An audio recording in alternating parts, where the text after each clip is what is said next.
What's going on, everybody? Appreciate y'all for tuning back in. And today we're going to be reviewing the New Balance Kawhi 4.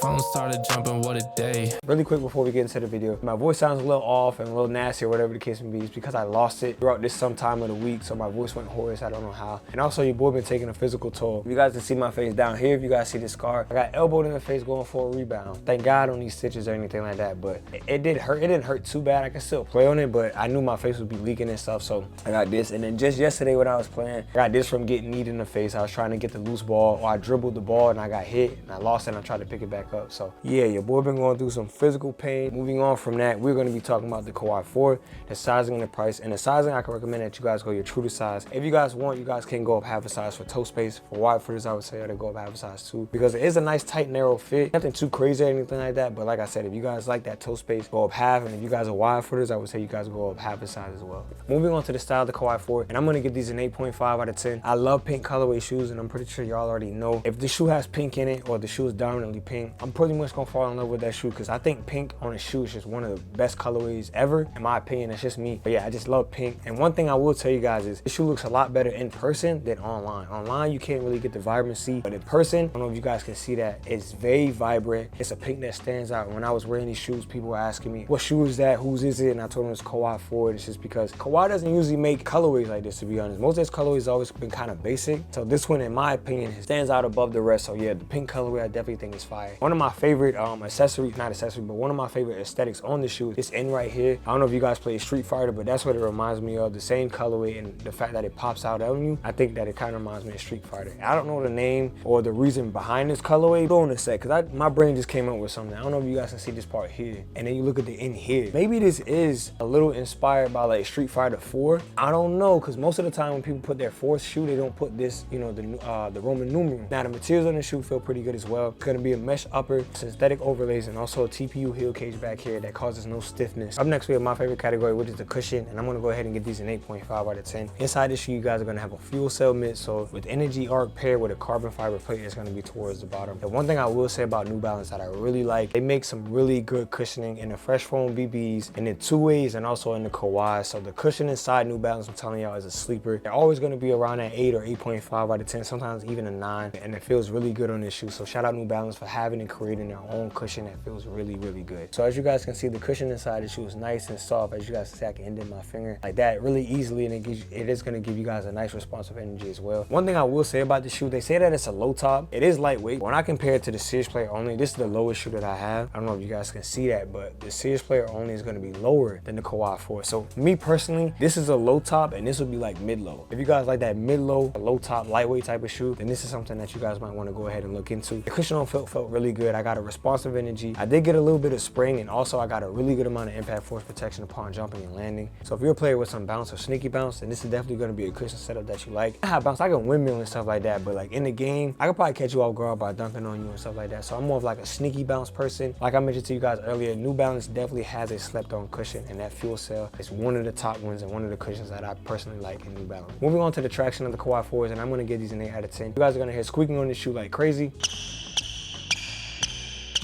One of the things that I do like about the traction pattern is that you guys are going to get a really good grip and bite. So if you guys play on a pristine court, high level court, very clean court, these are going to perform really good. If you guys play on a semi-dusty court, like I'm pretty sure most of us do, I play on a semi-dusty court, so like LA Fitness, 24-hour fitness, good amount of grip and bite. But if you guys play on a very dusty court, I wouldn't recommend playing in these. Also, if the AC in your gym is out and the court's slippery, I wouldn't recommend playing in these. Also, I wouldn't recommend playing in these outside, because the grooves inside the traction pattern aren't going to last, and it's not going to do very good on debris outside. So if it's not going to do good on dust, it ain't going to do good on debris that's from outside. So the Kawhi traction pattern on foot, you guys are going to be able to play confidently. But one thing I will say is, and I felt it when I played on the semi-dusty court at LA Fitness, I was sliding out some. Stop on the dime moves, or I was moving laterally, I would find myself sliding out a bit, and then the traction would pick back up with the grip and bite, and then sometimes I would, you know, slide out again. So if you're like very shifty, I would tell you guys this might not be a shoe that you want to go towards, because the traction pattern isn't going to hold you out. If you're crafty, you guys can go ahead and get away with these. If you're a post player, if you're a shooter or stuff like that, a defender, you guys can can go ahead and get away with these to a degree. But like I said, if you're very shifty, I would tell you guys this isn't the traction pattern for you. But if you're crafty, go ahead and get away with wearing this traction pattern. And the traction pattern for the Kawhi 4, I wasn't able to find a name, but I know that it's rubber. And one thing I do like about the traction pattern is it doesn't attract that much dust and it fights it off. And I think it slides out because it's the openings here between the ridges. I don't know if you guys can see that, but the opening between the ridges, I feel like it's too much space. Some of the best traction that I have on shoes have multi-traction pattern designs. The other shoes that I have in New Balance have multi-traction pattern designs and they perform really good, damn near great. And this one performs good, but I think it's just because it's just a little bit too much space. The last one on the list, we have the support, and I'm gonna give these an 8 out of 10. You guys are gonna get a decent amount of padding on the ankle bone and Achilles heel, as well as a decent amount of padding inside the tongue. The snuggability around the ankle in this shoe is gonna be pretty good. And also you guys have a cable loop lacing here, a cable speed loop lacing here. That's gonna do and add the extra bit of security around the ankle and foot. So since the support in these shoes are pretty good, you guys are gonna be able to have that confidence inside the support and the traction. Even though you guys do slip out a little bit inside the traction, it is gonna stay nice and snug around the ankle to where you guys aren't gonna be able to tweak your ankle, to twist it or anything like that. So the support in this shoe is definitely gonna be pretty good. And ending it off with the ranking of the Kawhi 4, I'm gonna go ahead and give these a B+. They were very close to becoming an A-.